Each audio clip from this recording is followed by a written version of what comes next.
Siamo, devo dire, particolarmente contenti di avere Noero qui perché, a parte che è uno degli architetti nella nostra collezione, è stato coinvolto da noi qualche anno fa per una delle mostre curate da Pippo Ciorra, Energy, e sicuramente è una persona incredibile.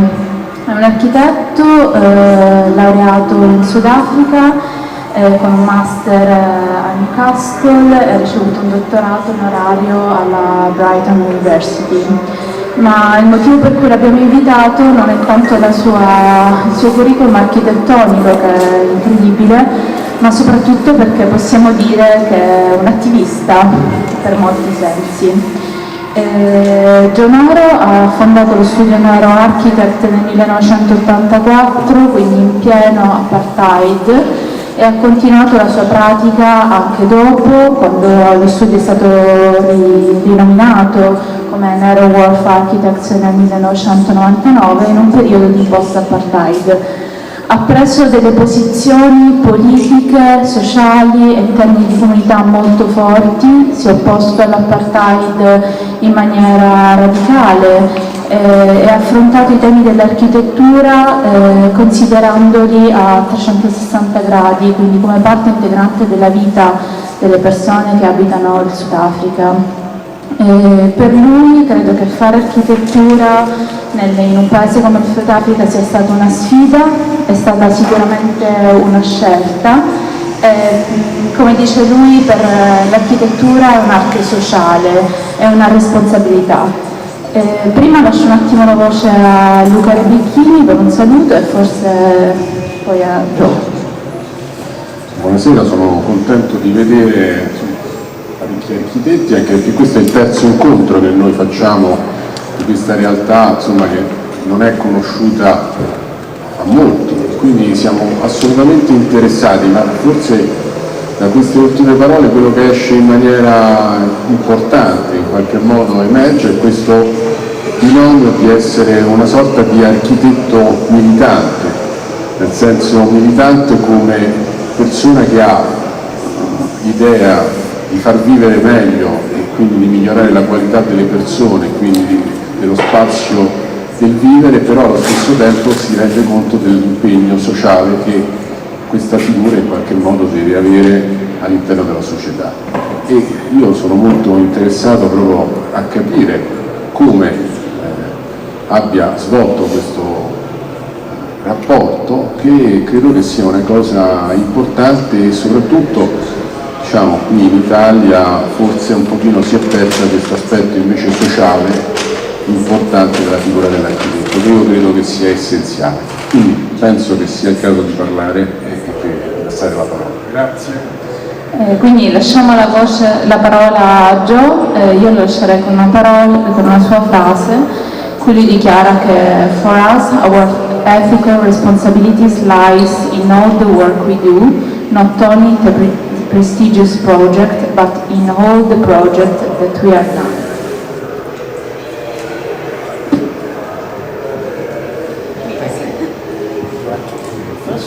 Can you hear me? Maybe it's going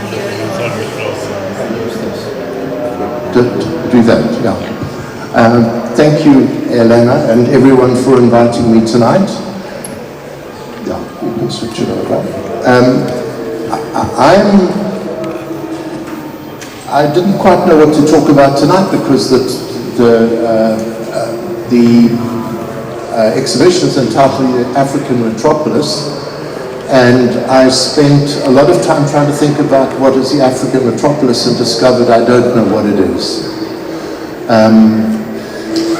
In the sense that I know what African is, but I'm always worried about using the word Africa to describe a continent that has 54 countries that are all incredibly different. And certainly the country that I come from in South Africa is more different than any other country I know in Africa. So what I thought I would do tonight is to show you some of the work I've done both before the end of apartheid and then that work that happened after apartheid, and try and show you first of all the impact that politics has on the work that we do, and then maybe through that process try and describe to you what it's like to work as an architect in in South Africa. I don't pretend to talk for the rest of Africa. But I thought what I would do before I start on any of that is to give you some ideas about how we think about our work, and I've tried to put some ideas up here on the screen. But what we feel very strongly is that architecture is a practical art, and it is brought into being in order to satisfy purpose. Without purpose, you don't have architecture. And the satisfaction of purpose it carries within it an ethical dimension. And I think this is important. I'm an old-fashioned modernist, so I'm trying to recover the spirit of modernism, as opposed to trying to do what Elena and people and others are doing, which is to push architecture into the 21st century. And that might be a worthwhile kind of discussion to have. One of the good things about living in South Africa, and it's one of the only good things because we lived through a horrifying period of apartheid, was that we were cut off from the rest of the world, which meant that we were influenced by no one but ourselves, which has given us a great strength, because we now look upon the rest of the world with horror and can't believe what they're doing. We also said that architecture's got to be beautiful, and we're confronted with the same challenges that artists, poets, sculptors are faced with in making the work we make. But one big important difference, we don't do it for ourselves, we do it for other people. They pay us to do the work, and then the thing that we make, they take away from us when we've made it, and they go and use it, and they do the most awful things imaginable to it, because sometimes they don't like what we've done.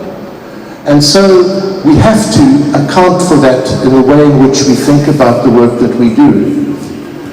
And it's this tension in architecture which I find interesting, because it's a tension that I think is not acknowledged in contemporary architectural production and practice. In as much as architects tend to neglect that tension, and they seem to feel that there's a right to satisfy themselves as the primary need of architectural design. The work I'll be showing you is work that is very much engaged with the idea of the everyday, and I'll explain to you what I mean by that. We went through a revolution in South Africa in 1994 when the country became liberated. We had a chance to remake the world that we lived in, but we had nothing to build on other than colonialism and racism, institutionalized racism through apartheid. And so what we decided to do was to look at the idea of the everyday, which I'm sure most of you have read, those very strange French philosophers whose work is difficult to understand and who would be largely unemployed if they weren't employed in the university system in France. And we looked at their work of the idea of the everyday, and we came up with 8 points about what we think architecture in my country should be. It should be crude, it could be crude. It doesn't have to be crude, but it may be crude. It may be banal or even common, because we're talking about people. It may be very ordinary. It must acknowledge everyday life. In other words, the life of the people that live around us in the cities must be acknowledged in the work that we make. It must respond to program and it must be functional. It must be capable of adjustment and adaptation over time. So if you design a museum today, it should be capable of becoming a school in the future, because at a revolutionary moment in time, buildings get changed. And if they don't adapt to change easily, they get pulled down. It must be buildable, and it must be shaped by a careful consideration of those ordinary activities that form part of the rituals and activities of people. So as you can see, when we talk about a social dimension of work, we're locating it in the everyday practices of people, and finding ways of being able to celebrate those activities. So, South Africa. I know you're sophisticated Romans and you know all about the world. I taught in America for 5 years. I don't know how many times I was asked by people when they said, where do you come from? I said, South Africa. They said, oh, where is that? And I had explained to them that it was in Africa. We're on the southern tip of Africa. We bisect the 2 oceans, Atlantic and Indian.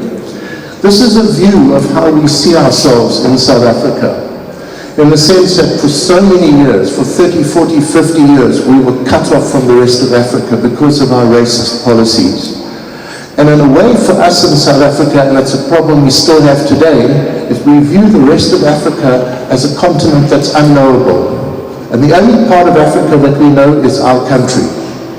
And it's a difficult problem for us because other African countries tend to think of South Africans as being arrogant. It's not we're arrogant, we just don't know the rest of Africa because of this problem that was created by colonialism and racism.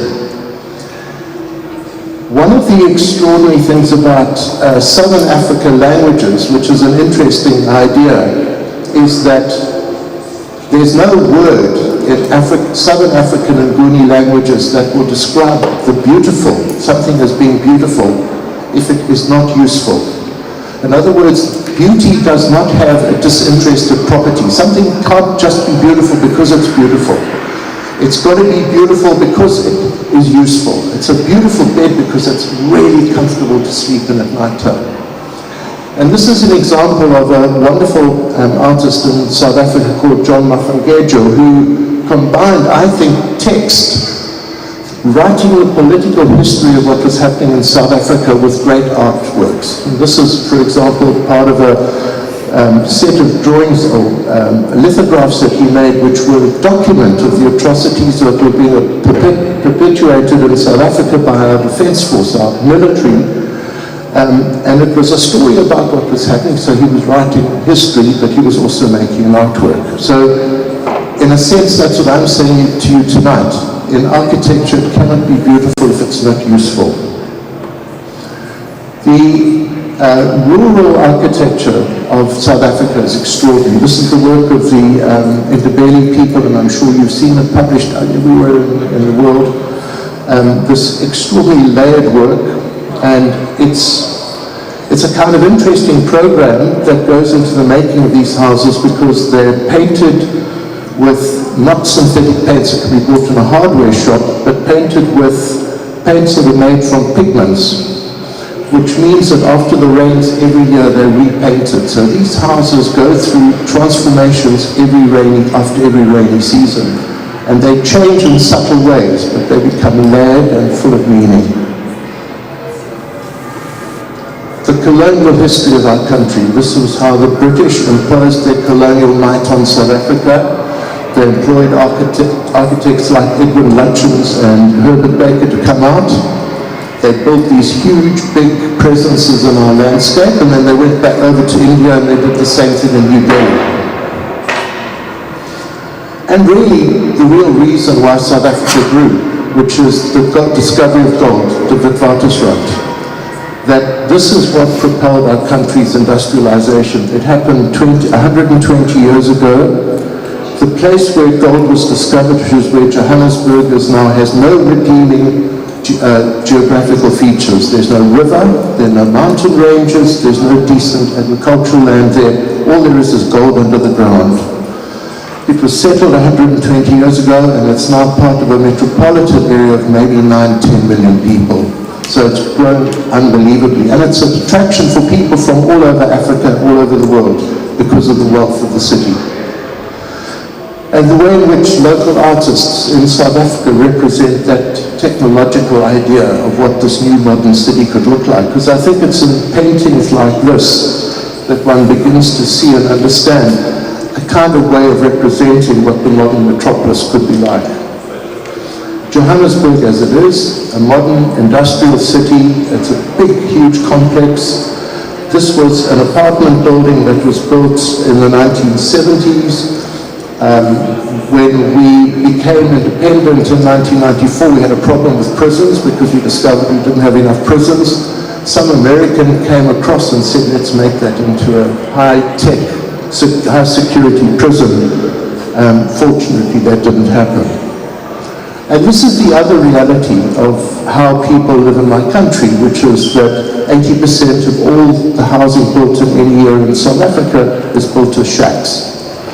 These unregulated, unserviced areas outside of the city that people move into as an act of desperation. I've lived in 3 cities in South Africa in my life, Durban, Johannesburg and Cape Town, in equal numbers of years. This is the city I live in now, and I think that for most people outside of South Africa, this is considered to be one of the great tourist destinations of the world. Cape Town, built around a mountain range. It's a metropolitan city of maybe 3.5–4 million people, but it actually comprises a series of very small settlements. And the city centre itself is a place where only 350,000 people live. These are images of the representation of the city from very early times, and the early representations of Cape Town were made second-hand. For example, by Portuguese and Dutch sailors who would see the city, see the landscape, come and berth in Cape Town to collect vegetables, and then go back home either to Lisbon or Amsterdam, and go to a cartographer and using words describe to the cartographer what they'd seen. So we have these very, very strange representations of Table Mountain that grew from that second-hand experience. A colonial vision and Edwardian vision of the city with the rainbow, which suggests a pathway to the rest of Africa. The madness of South Africa. This was built by the Dutch in Cape Town in the 1950s to celebrate 300 years since Jan van Riebeeck arrived at the Cape. And what's interesting about it is that they rebuilt a whole portion of Cape Town in exactly the same way as Haarlem in Holland, in the middle of Africa. Strange. And then we also had crazy modernists. This is Kurt Jonas, a very famous South African modernist. He was a Marxist-Leninist, left our country and went to live in Israel or Palestine at that time in the 1930s. But this was a modernist reworking of Cape Town, with the gap between the buildings signifying the route to Africa. And this is what the city's become, a sleazy tourist center full of waiters and baristas and prostitutes and all kinds of horrible types who service the needs of international tourists who come to our city, spend their money and then leave. And this is really a diagram showing how our city, but of how South African cities work. And I think if you had to talk about a South African metropolis, nothing would change. As you can see, wealth is found in the places of the lowest density, and those people who live in those areas of the greatest wealth but the lowest density consume the greatest amount of energy. So the smallest number of people occupy the largest pieces of ground, and they consume the most energy. And if you have a look at the color, and I've used that quite deliberately, the black represents black people and the white below represents whites. So since 1994, not much has changed. I thought I'd start talking to you about some of the work that we've done before 1994, and what I did, I was in a difficult situation because I studied in England for a couple of years, came back to South Africa, and I wanted to do work, but didn't want to work for the government, didn't want to work for white business. And through a stroke of great luck, I met Desmond Tutu, who was then Bishop of Johannesburg, and he took a liking to me and appointed me as his church architect for the Anglican Church for the whole of South Africa. I had quite an interesting conversation with him because when I went to meet with him, he said I was the ideal person. He wanted me to become this church architect, and I told him I was white, I was a man, I wasn't Anglican, I didn't believe in God. I was just going through a late phase of Marxist-Leninism infatuation, but I was breaking out of it and I thought I was becoming an anarchist. And he said to me that this was wonderful, the perfect man to run the church designed for his buildings. So the first building I made for him when he won the Nobel Peace Prize in the middle 1980s was a small, tiny chapel for himself at the back of his house in Soweto. And as you probably know, he's a deeply religious man, but he finds his guidance through maybe prayer, but mainly through meditation. He wakes up at 3:30 every morning and meditates for 3-4 hours a day, and that meditation then guides him in the conduct of his everyday life. But a tiny little chapel, which is 2 meters wide, and it's just enough for him and a couple of family members, and he made it out of concrete because at that stage Desmond Tutu was under attack from the apartheid government, and a couple of grenades just before we built the chapel had been thrown into the front garden of his house. So he wanted to make it bomb-proof, which is what we did. So I then got involved in an adventure designing many churches over a 15-year period. We probably designed about 30-40 churches and all, maybe more. Some of them, I'm not sure, still stand because they were built very cheaply.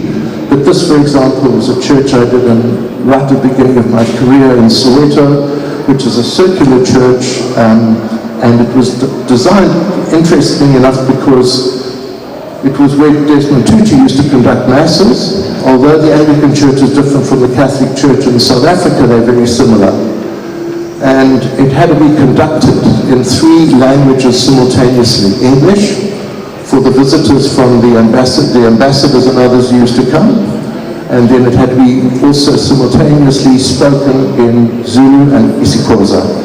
And so we divided the church into 3 segments, and people sat in those segments and were addressed by 3 different priests who would do the translation for the bishop. And the building as it was, and this was a very nice, special building. Another project that I got involved with Desmond Tutu at this stage was to design rural churches, and we took steel farm structures, and we designed, as I said, about 40 of these churches in very poor areas throughout South Africa, all in black areas. And what we did was, although they were all exactly the same, each church had a different kind of facade to it, and it gave it identity. And then, as part of our gift to that church, we would make a wooden plaque, which was represented the face of that building. And these are the interiors of those kinds of churches that we made. And then just recently, I got a commission to do a church when I taught at Wits University in Johannesburg many years ago. One of our most brilliant students graduated and within 3 years became a priest. And when he entered the priesthood, he came to speak to me. He said, one day we'll do a church together. And 30 years later, he contacted me, and we're now building this church. But again, it's a circular building. It has, I'm not going to sort of spend too much time in it. So that was the kind of work I did before 1994. And I think what I really wanted to say to you was, when people say we've lost the ability to do social architecture, I don't see any difference between social architecture and architecture. It's all architecture, and it's to do, if one can, beautiful things for people. But it's about making decisions about how you live your life. You just don't work for people who want to put up bad buildings in the city that do the city harm. It's quite easy. And if you can't make a living out of that, we'll find a living doing something else, rather than sticking with these dreadful institutions that are ruining our cities and being complicit in it and then saying, but there's nothing that I can do, there's plenty one can do. After 1994, the really important thing about South Africa was how to remake our cities. I come to Rome, Rome's 2,000 years old. Our oldest city in South Africa in colonial terms is Cape Town. South Africa, before the colonialists arrived, was a large territory that was occupied by people who were essentially nomadic. They moved across the land. The only known settlement that we have in that part of southern Africa is in Zimbabwe, in the great ruins of Zimbabwe. So the first urban settlements, if you want to call it that, in southern Africa were in fact those that were brought to southern Africa by the colonialists. And our cities have suffered from two main things. The first one has been the impact of modern town planning ideas, of the segregation of different uses. But we had it worse than you had in Europe, because following that, a new government came to power in South Africa in the mid-40s, and they introduced racial segregation. So we've got cities that are segregated by race and by use. And they're probably the most dysfunctional cities in the world. And so the challenge after 1994 was how to remake the city. And I can only show you projects that we've done here, which I have to admit that I think as architects, our ability to change the world that we live in is very limited, in the sense that we make buildings, we don't make laws. I think that there's a role for people who want to become activists and have an architectural education to become more engaged in politics, but that means leaving architecture alone and becoming politicians. We need more of those activist architects in our profession. I don't think you must confuse politics and architecture. Buildings are never going to change the world we live in. Might make it a little bit better, but you know what? People take over our buildings, they use them, and they screw them up, or they love them. Some of the best buildings we've ever done are disasters, because the wrong people manage them. Some of the worst buildings we made are absolutely beautiful buildings now, because the right people came to take them over. So it's a bit of a lottery. But the one project we did to start off this idea of how to remake the city, we entered a competition in 1998 and won it at a place called Red Location, which is shown up here. And this is a typical black township that existed before 1994. We've had a lot of problems associated with Red Location, which I think add beautifully to its history, but I won't leave that until afterwards, maybe when questions want to be asked about it. But it's the square at the top of the screen, and it was really about looking at how to symbolically build a precinct in an area which was effectively a shack settlement, so that it could become a place that would draw people from all over the city to there. And we suggested that it should be made into a cultural precinct. This was what Red Location was like pre-1998 when we won the competition. And for the competition, we had a very simple idea. We simply divided the site into two roads which met in the middle, and then we clustered around that a series of cultural facilities like a museum, library, archive, etc., and then built houses around that. And one of the things that we try to look at, which I think is important when one talks about the African metropolis, because African cities are they've got so many different kinds of uses that are laid on top of each other. So what I tried to do here was to make a drawing which showed the buildings that we were intending to make, and then layering on top of that the movement of people, the movement of cars, landscape, and then finally the occupation of those spaces through a process of fitting furniture into the spaces, until you get really, in a sense, as a plan, a textual narrative reading of how you imagine as the architect that spaces would be used. The fact is people don't use them that way, but that's how we think as architects. The other thing that was very interesting was, after 1994, what would be the typology, what would be the form of buildings that one would make in a new South Africa?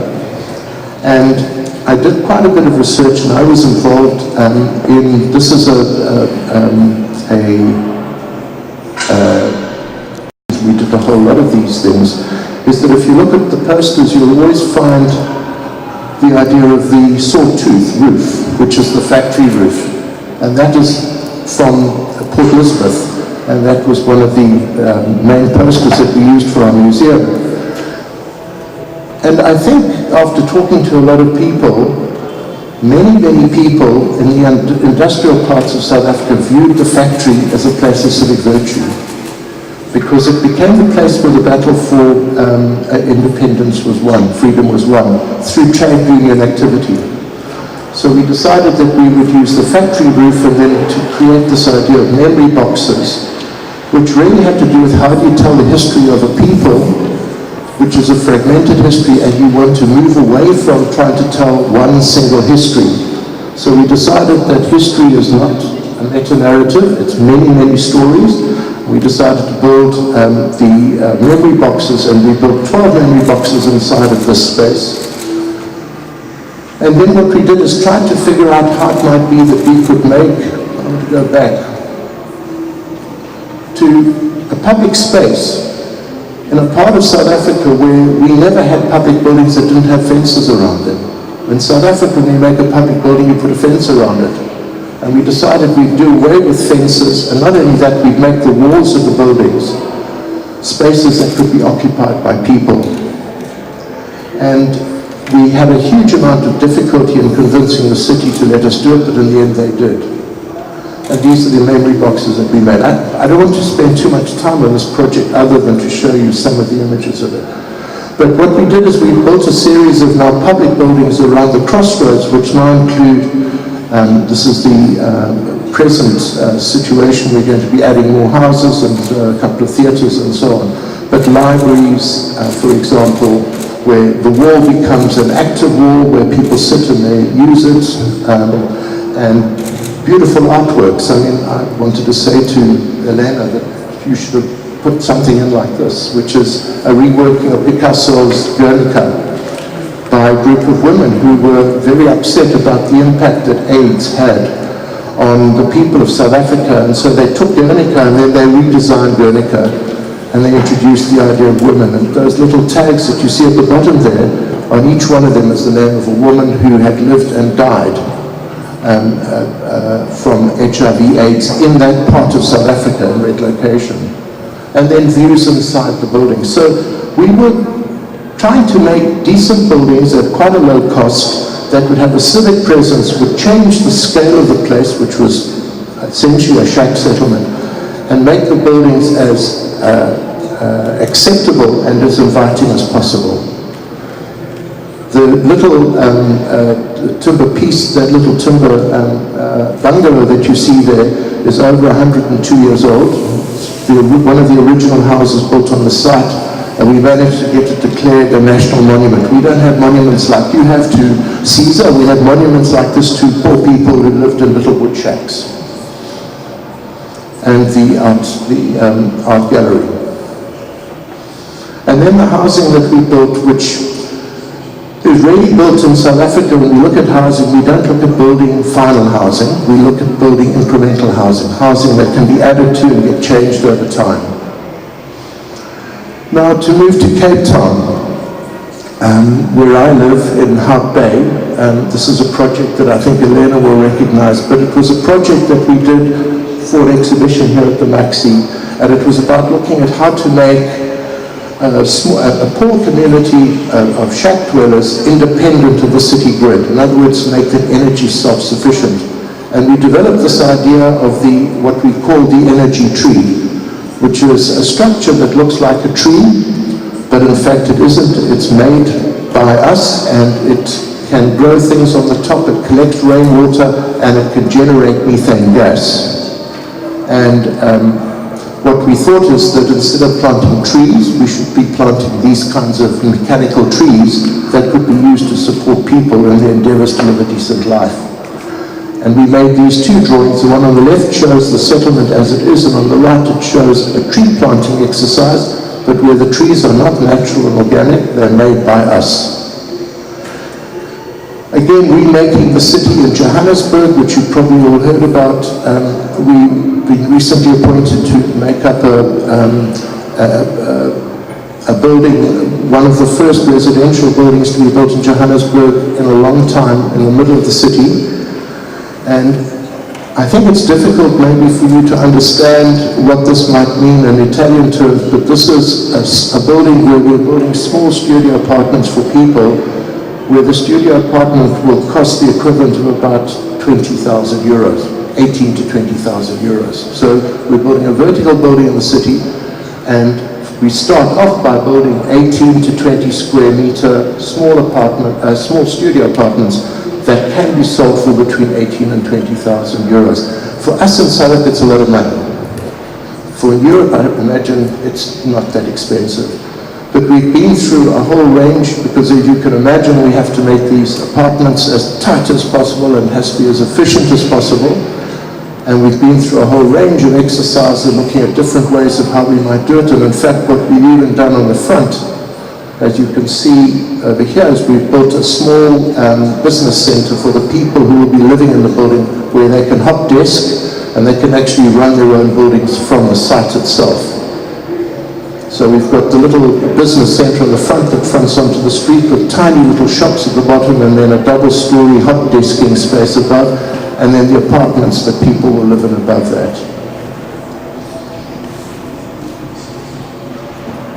And that's how it sits. So it sits in a part of the city that is completely derelict. Land values have no value at all. I mean, the man who's building this project, it's not built by the state, it's built through private enterprise.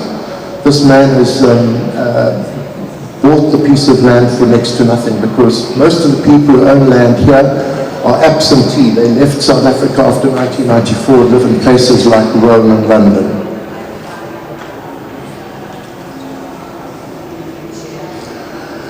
And then other projects. This is a project that we haven't completed. I don't think we will do it because of all sorts of political problems, but it was an attempt to try and make urban agriculture in the city, where we squashed people onto a small piece of ground and then created a series of 3 different kinds of agricultural production, from small house production through allotments to large commercial land. And then this project which we're doing now, which is to actually build, if I can give you the rate of change, this area that you've seen over here, we talk about the African Metropolis. This is taken about 3 years ago. On the top is the settlement day 1, and between day 1 and what you see at the bottom took 18 months. And that's the rate of change that happens in our cities, with people moving in, taking over land, building illegally for themselves because the state is simply unable to help. So we developed the idea of the table house, which is a table, a concrete table that's fitted over an existing shack. And I've been quite cheeky here by using Laugier's idea of the primitive hut. But the idea is that the table house will be built over a shack, and then people can move the shack onto the roof and then build a solid house below. And that's mainly because these areas are so dense, you can't expand laterally at all, you have to go up vertically, and people find that very difficult. It took a lot of work to get this to work nicely, and then what we did is we developed a series of ideas. This is for individual houses, and then this is a proposal here for social housing, where you have common walkways and people would be able to rent out social spaces off it. And then we worked with some architects from Berlin on this project, and our Berlin partner Rainer Hale did this project, which is a very cheeky one to show what the table house might do to the landscape of Cape Town. We showed that to a representative of the mayor, and she kicked us out of our office. She thought we were completely mad. But the house, as it got built, as it is now, with the homeowner having put the shack on top, and is in the process of building a solid structure below it, and now we're in the process of building double-storied table houses, as well as table houses that are joined together to form doubles. Finally, the idea of architecture and landscape, which is really important, and to understand that we also have this incredible landscape that we have to build in. And I'm not sure how's the time going, Elena? How's the time? I think we're okay. Are you okay? Yeah. Just tell me when I talk too much, all right? I show you this project because I think it's very interesting, because in South Africa, well, in Africa, that's where we all come from. We all come from Africa. 600,000 people in Africa created all of us here, all around the world. So forget about the Roman Empire and all that other kind of stuff. That happened a little while ago. But on this site, which was uncovered near Cape Town, we discovered fossils that are between 5 and 7.5 million years old. And it's one of the four most important fossil finds. No hominoids are there at all. These are all animal remains. But we were commissioned to design an interpretation center on this site together with an educational center and so on. And it was interesting because the fossils were uncovered as a result of mining operations, which completely scarred the landscape. So what you can say is that modern technology is awful. It can destroy the natural physical landscape, but in the process of doing that, it uncovers treasures and secrets that lead us to even better understandings of who we are. So it's a paradoxical relationship between the two.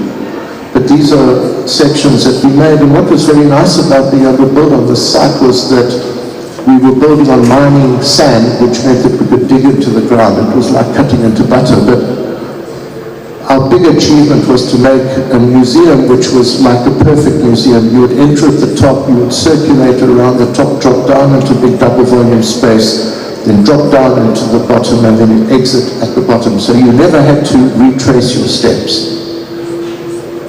And the idea of the virtuous circle, which I don't think you talk about a lot in Europe, but which we consider a lot in South Africa, which is to do with how do you close the circle on the process of design so that you satisfy everything from climatic and environmental aspects right the way through to programmatic and everyday. And the building in its landscape. So this is the kind of landscape also that one builds in South Africa. There's large, vast landscapes with nothing around it for miles. And it's how you build in that landscape. Sorry. But we made this, I think, beautiful white space in the middle of nowhere, and it's now being populated with these wonderful wooden representations of the cibithia, which is the main animal that was uncovered on the site, which is over 6 million years old.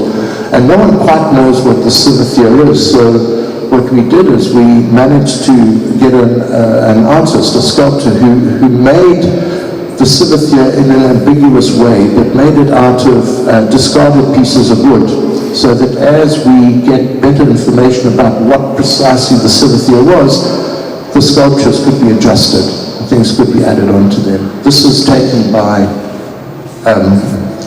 Samantha Bartocci, who's here.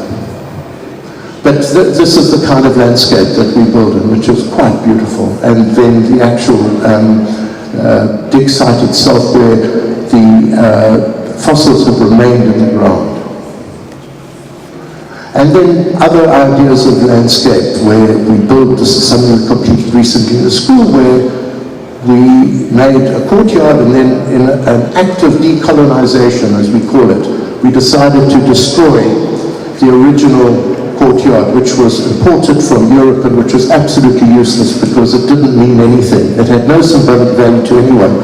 And we filled it up with classrooms on either end, and then put a sloped roof on top of it, a grass roof on top of it, and we created this new kind of public space in the school, which they love, because it means they could use it for all kinds of things. But most importantly, we wanted to preserve the view of the Table Mountain range behind, which was considered to be very important.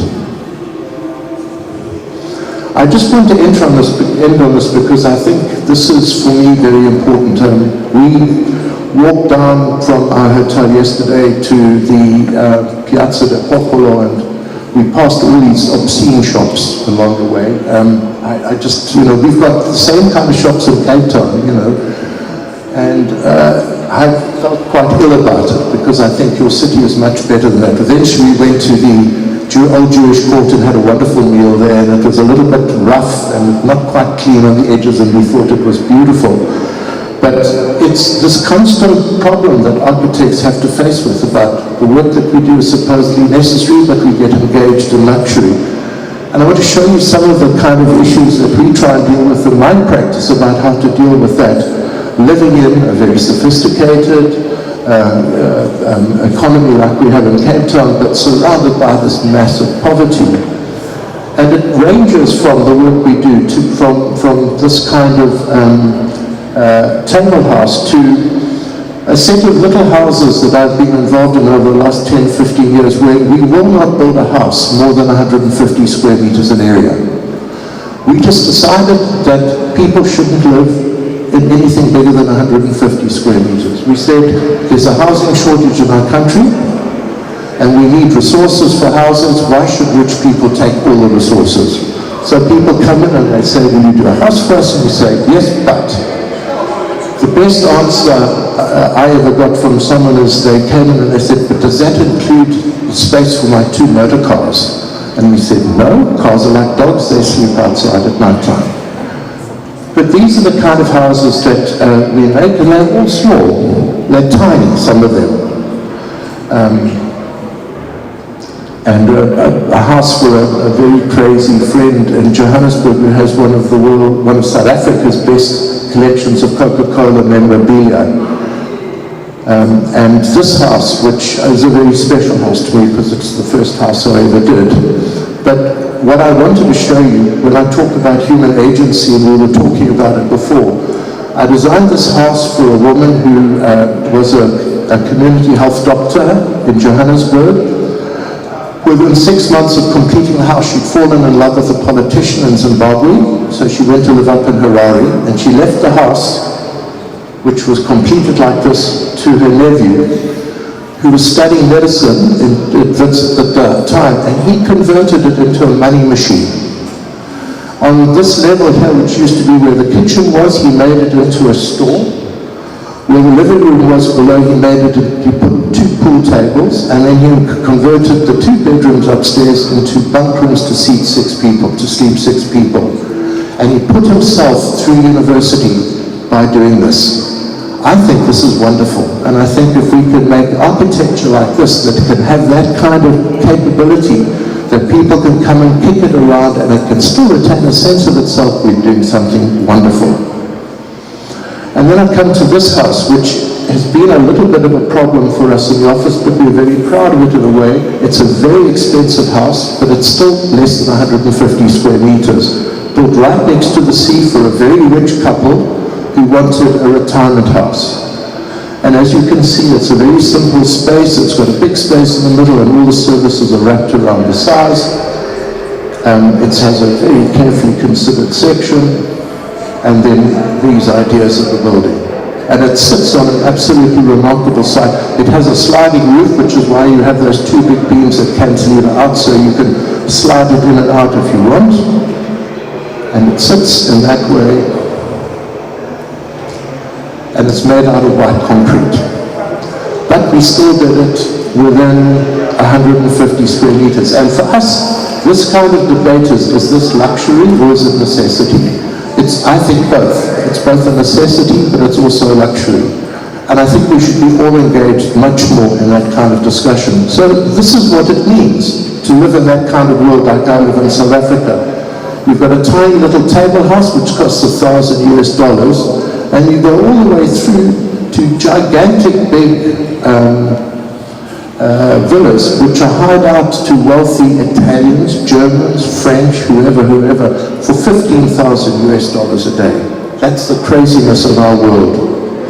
And then this image here, I think, tries to explain it all. That one single house that we did there could build 140 square meter subsidized state houses like we were doing at Great Location, and it could build 9,000 of those little table houses that we made. So for us, what is very clear about looking at this is that it doesn't matter how hard we try and address the issues of necessity, the fact is that we live in a world of incredible inequality.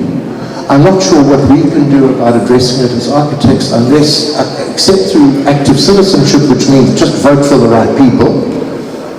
But other than that, I don't know. But I think what we can do is we can try and set ethical guidelines for each one of us, and I think that they will vary from practice to practice, and to try and keep some kind of sense about keeping one's work within those guidelines.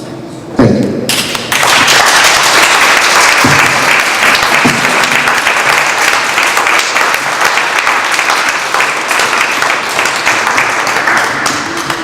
Innanzitutto grazie perché ci hai portato a Cape Town con una visione modernista ma estremamente contemporanea al contempo.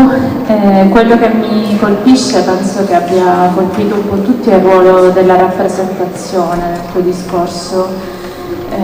Quindi anche la volontà di raccontarci l'architettura e di raccontarci la città attraverso visioni, disegni. È molto difficile nel contemporaneo assistere a una lecture di architettura senza vedere un rendering, e questa è una cosa che a me colpisce molto, anche perché personalmente mi rivela una chiarezza di un'idea progettuale che denota anche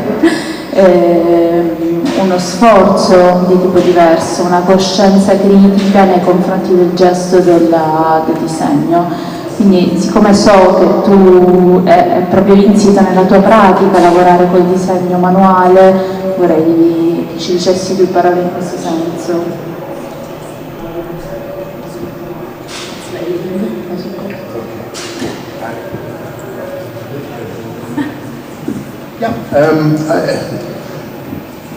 Well, I mean, I draw because I love drawing, and I think that beautiful hand drawing is something that I love looking at, I love making. But I think that maybe someone will invent a way of working on computers that can replicate the way of drawing, but I doubt it. When I draw, I draw with layer after layer after layer, and sometimes there can be 30, 40 drawings, one on top of the other. And it's a process of both discovery, but what is nice about drawing in that way is when you lift the drawings off after you've completed your drawings, it's like a process of excavation. You can then go and retrace the process that you've gone through. You can't do that on a computer. You really can't. So it's that question. I mean, we've all heard it, connecting your hand with your mind. I mean, I don't know why people don't draw anymore, other than that maybe people that, clients want us to use computers. I'm not sure. I mean, I think I can understand computers and big practices where the big bosses don't do any design work at all. They go to parties, they get drunk and get jobs. And then they leave it to the younger kids inside of the practice to make it go, and they let them do anything they want. And they know nothing about computers, so they figure the future's computers, the kids know about it, so they let them do renders. But beyond that, almost any good architect I know of my age or even younger than me still draws. So it's nothing unusual. But there is a pleasure in drawing, and there's a pleasure in making a drawing, have some kind of graphic quality. But I think more importantly than that, it's a thinking tool. It's like a machine. It tells you about your thoughts and about what you're trying to represent in them. So it's fundamentally important to me. And the way I work in my office is I work in a very small office. There are 6, 7 people maximum that work in the office, and we work on very sophisticated computers. We have Revit, and we have Luglio, and we make movies. I could show you movies as well. But I do all the initial design drawing work, and it's translated immediately onto a computer, and then I work by hand, and the architect I'm working with on the computer is working on Revit, and we work the project up together. What that does mean, though, is that you can't take on too much work. Can't get greedy. You've got to limit the amount of work you do, because you can't then do this thing over and over again with any kind of success. But then, architects always say that it's such a difficult profession, and that, it's so difficult to make the living, but I don't know any poor architects. I know architects who are not rich, but I think most architects that I know of, certainly in my country, manage to feed themselves and their families every day quite comfortably. So that's not an argument for me. If it was really castrating us to the point where we couldn't breathe or we couldn't feed ourselves, then I would agree with you. I just think we've got very lazy. I'm appalled at most of the work that I see in the world today, and I'm very happy that I live in South Africa, which is 6,000 miles away from the centers of architectural excellence in the world. That distance makes me very happy because it keeps me away from the horror. Grazie. Tornando un attimo agli 8 punti, coming back to the 8 points you started your lesson with, ce la faremo tra una lingua. Quello che mi ha colpito è che tutti questi 8 punti sono legati, se così si può dire, a un tema di coscienza civica.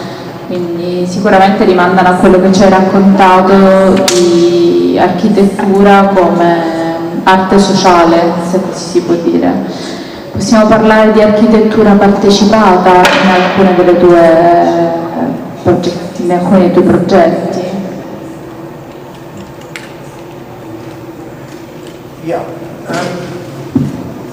I don't believe, again, I've traveled, because I come from South Africa, I travel a lot, I've been around, I hate this idea that is proposed in the world architectural magazines and journals about African architecture being participative, that you get people together and they make the bricks and they make the roofs and they do all the work themselves. These poor bloody people who live in cities have got no time for anything other than to earn a living. Why now make them build the stuff for themselves as well? The role of the state should be to provide them with the money, but they should be to provide them with the services they need. So I'm completely opposed to the idea of conning people into making things for themselves that should be made for them by the state as part of social provision of basic services. And I think that is a con for me, that's a neoliberal trick that we've taken up, that's been sold to us in Africa by the West. For example, self-help housing. They tried self-help housing in South Africa, and viva South Africans, because we told them to stuff off, to get lost. Because the people in our cities said to the government, don't come here and tell us we've got to build our housing for ourselves, you should be building it for us. And what you're doing is you're saying you don't have enough money to build a house for us because you can't collect the debts, the taxes, and anyhow the taxes that you collect you steal from us anyhow. So you're trying to get us to build the houses for ourselves that you should be building for us? Forget it, we're not going to do it. So in South Africa we don't buy into that. Participative architecture for me means talking to people, finding out what they need, understanding what their needs are, and getting to grips with what the project should be. That's what participative architecture is. It's not asking people to tell you what architecture they need. If they knew what they wanted, they wouldn't use you. They'd do it for themselves, or they'd go to someone else cheaper than you, who's not an architect. Like your draftsman, I don't know what you call him. What do you call draftsman in Italian? In Italy? Draftsman? What do they call them? Geometra. They'd go to geometra, they wouldn't go to architects. Am I correct? We have geometra in South Africa too. So people ask, they have unanswered questions, they have issues that need to be dealt with, and that's our job as architects, is to find some beautiful, wonderful way of realizing their dreams and ambitions and helping them achieve it. That's what participation is. Grazie. Non so se qualcuno ha una domanda. Sì. Buonasera, intanto grazie per tutte queste immagini così affascinanti, diciamo. Una domanda, una cosa che mi incuriosisce, vorrei avere la sua opinione riguardo a quando, diciamo, è iniziata questa crisi che ci ha allontanato dall'architettura sociale e quali secondo lei magari sono delle motivazioni, cioè un po' trovare le ragioni, perché siamo piuttosto distanti, no, da un impegno che caratterizzava, insomma, l'inizio del movimento moderno e tutta un'architettura che risale diciamo, addirittura al socialismo idealistico, no? Al fanasterio, queste cose qui, no? Che poi è ancora quello che troviamo in Le Corbusier e tanti altri, no? Volevo sapere una sua opinione sicuramente illuminante. Grazie, complimenti. Okay, no, thank you, that's a very good question, but I think that the modern movement was driven by wonderful ideals, but I think that the work that was made was less than wonderful. I mean, I think we can all recognize now the failure of the Ville Radius and a whole range of other ideas. I think that for me the decisive moment happened in the 1980s when Ronald Reagan and Margaret Thatcher came to power, and Milton Friedman in America was preaching free enterprise and freedom through enterprise and through a free economy. And I think the world is changing now. But I think that what we have as an understanding is a much more, as architects now, if we had to build social housing now, we would understand that there's not one way of providing housing for people. The process themselves to other buildings where you provide them with a fully completed house. I think early modernism saw the solution to housing as in the universalist terms, and it was one size fits all. And I think what we've grown up to realize over the last 80 years or so is that that's not true. It's a much more nuanced and much more complex set of ideas. I think we're going to see now increasingly pressures put on governments throughout the world to provide once more, make social provision of decent housing, health and education. Because if we don't, our cities will descend into hells of turmoil and trouble. I think we're on the verge of major change in the world, and I'm hoping that the change will be for the better. I think as architects we can make a significant contribution to it, but we need to listen to people first of all and understand that the housing question is much more complex than the early modernists ever tried to pretend it was. I've just been going through some of the work in Buenos Aires exhibition. It was interesting to see, and I remember I'm now 65, 66. So he's like a great man, but beyond my time. But I saw those buildings done in the 60s and 50s that are on exhibition now, and I look at them and I think I would run away from any one of those housing projects. They're terrible, but we all loved them at the time. And I think what we need to do is revisit what the madness was that gripped us at that time, that made us believe that this could possibly be a way of making decent housing in the world. And I think we have the sophistication of thought today to be able to understand that and to plot a way forward. It's just, we're not doing enough talk about it, whether it's in Italy or South Africa or in America or wherever it is in the world. We need to recover that territory.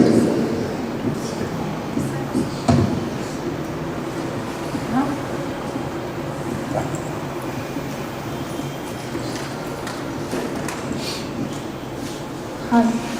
I wanted to ask you, how has the nomadic culture of rural cities affected your design? Because temporary architecture...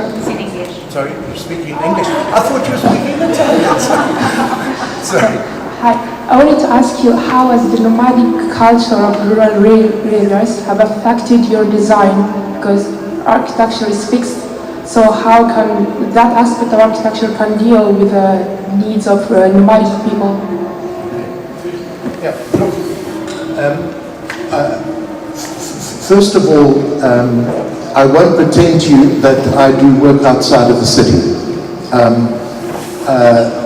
I mean, aside from that museum that I showed you, I'm an architect who believes that architecture belongs in the city. Okay, so that's one fixed view that I must share with you. The question about nomadic people in South Africa, that has changed over the last 100, 150 years in the country. The nomadic people that used to live in the Cape, where I come from, were decimated by disease and by slavery. And there are very, very few of those people left. They're called the San people. I would say that in South Africa, we're probably the most highly urbanized country in Africa. And that, I think, comes through the infrastructural investment that was made through gold and diamond discovery and the mines and stuff like that. But we have at the moment, I think, about a 60% urbanized class, which is very interesting because that's, I think, why we have a progressive, modern, democratic political culture in our country, because our government is probably one of the only governments in Africa that relies upon an urban vote for power. Whereas elsewhere in Africa, like in Zimbabwe, or certain countries I know, it's the rural people who hold the balance of power. as far as nomadic people are concerned, I think I would go so far as to say now it's a question of a rural-urban divide. It's not about people moving from place to place. It's about how do we stop the increase in population of cities because we can't cope with it, but we recognize also that to do that we must make the urban areas very attractive places for people to live. And the problem that we have in the country is because so many people are urbanized, that's where the voters, that's where the government money goes to support housing, health and education, and not into the rural areas. And that accelerates the process of urbanization.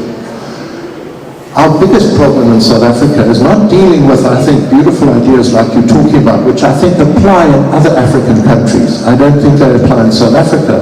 Our biggest problem is how to deal with the rate of movement of people to our cities so that we can provide them, at least in the cities, with a decent life. And that's not happening at the moment. We just simply cannot cope with the numbers of people who come in. Which means, if you look at South Africa, only 14% of the land area in South Africa is suitable for agriculture. It's hard to believe. The rest is either desert or they're big mountain ranges. And 50% of that 14% is clustered around our big urban centers. And in, say, Cape Town, we lose 2 hectares. That's 20,000 square meters of agricultural land every day to urban development. So we're eating up valuable agricultural land and we're losing that land every day to uncontrolled urban development. So that's our big problem. I hope it's an oblique way of answering your question, but we don't think about those issues because they're not issues in our country.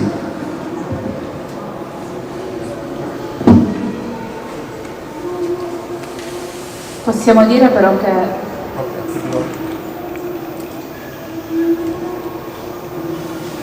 possiamo quindi dire che Cape Town è un po' un'icona di questa spaccatura sudafricana tra mondo privilegiato e quindi sviluppato e quello sottosviluppato.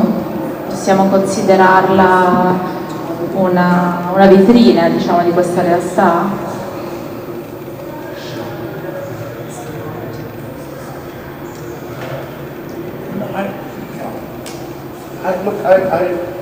I don't think so. I mean, I think Cape Town, I think every South African city has its, areas where the elite live and then areas where the middle class live and where the very poor live. I don't think, for example, Cape Town is used as a showcase. In fact, if anything, Cape Town is not looked upon very favorably by our government because it's the only region in South Africa that's not controlled by the ANC. And it's interesting about Cape Town when people come because when the early settlers arrived in Cape Town, the people who lived there were the San people, the Khoisan people, and as I said before, they were decimated by slavery and by disease. The so-called Bantu people were further up north and they moved down after the colonialists arrived. If you go to Cape Town today, about 65% to 70% of the people who live in the city are people of mixed race, people whom we would call colored people in South Africa. And the vast majority of those people are not even originally from South Africa. They're from they're from Malaysia. They were brought to Cape Town as slaves and then married into the local community. And it's interesting, when people come from around the world, they come to Cape Town, they get sometimes quite frustrated because they say, we're the black people. Well, there are black people there, but the vast majority of people that you see in Cape Town are colored folk. So it's a different kind of city. I mean, I just want to joke with you about this, but I had a similar experience but in reverse about black whiteness because a large number of years ago I won a prize from Sweden, the Ralph Erskine Prize, and I flew to Stockholm to receive the prize, and I got to the airport and went into the exit section, and there was a group of tall white Swedish men and women with blonde hair, waiting with a name tag that said Noero, Erskine Prize. And I rushed towards him with my hand outstretched. And they looked at me, and then they looked at me again, and I could see coming across their face, oh my God, he's white, he's not black. But that's part of the problem that we have in South Africa, which has to do with these kinds of complications about poverty and about race. Now, what has happened since 1994 is that I think we've collapsed the debate from a racial one into a much more sophisticated one, which I think belongs much closer to a socialist idea, which is that race is simply a disguise, a smokescreen that's employed by powers to really hide the real power relations in a society. And that if we want to talk about how to address the issues in a society, we deal with it on a class base. And I think that's what we've moved towards in South Africa, which is, I think, a very important thing to do. Grazie. Se nessuno ha un'altra domanda, volevo farne un'altra io, così approfitto.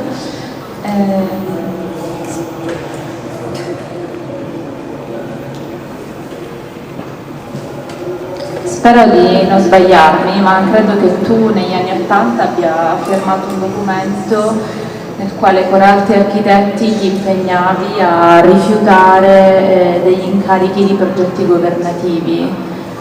Consideriamo che credo che negli anni '80 questa fosse una scelta abbastanza radicale per un architetto in quel contesto, e quindi volevo capire se in realtà possiamo pensare all'architettura come una pratica inscindibile dalle dinamiche di potere in qualche modo.